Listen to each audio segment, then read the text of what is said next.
Many people say, don't buy a diesel car because its sound is very disturbing.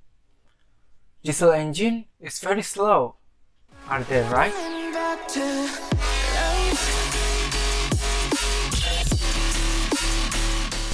Yes, they are right if they are using the diesel vehicle which produced in the 1980s or before. But nowadays, the new generation of diesel engine technology has evolved and has improved. But unfortunately, many people still have a bad stereotype towards this kind of engine.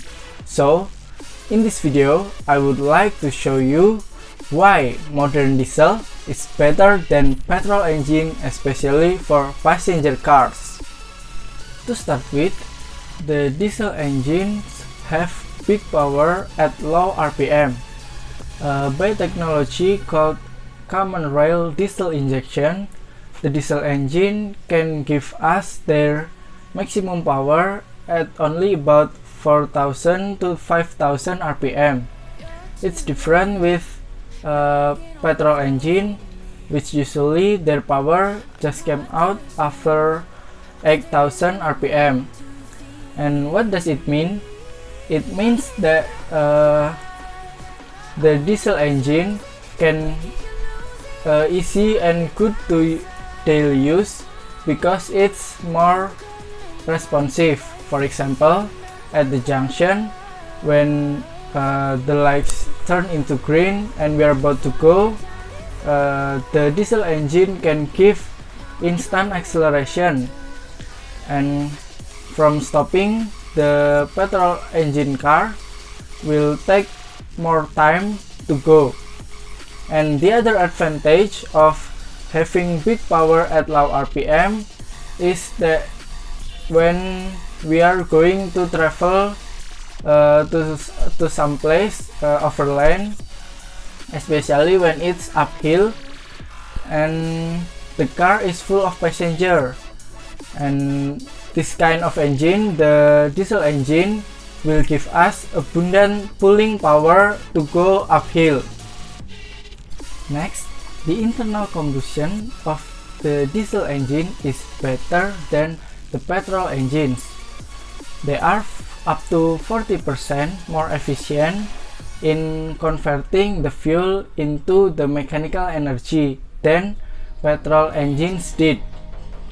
And the cylinder inside the diesel engine are having a high pressure, so every droplet of the fuel is converted into the mechanical energy perfectly and waste less of it. And that's why diesel engines have more efficient fuel consumption than petrol engines. Last but not least, the gas emission of the modern diesel engine is low, but many people think that the dark smoke, which usually produced by the diesel engine, is very bad for the environment. Actually, the fuel of the diesel, which usually in Indonesia we call it as solar, it is a mixture of hydrocarbon, and after being used to do the internal combustion, the residual are concentrated by 12% of carbon dioxide, and the rest of it was water vapor, so it will not harm the environment hardly. Modern diesel technology have had many improvements. Their big power on low RPM is more suitable for daily use of passenger car, and their fuel consumption is good, so it is good to do savings, and they also do not harm the environment as hard as what people think. And to sum up, the diesel engine is more suitable for passenger car than the petrol engine. Thank you.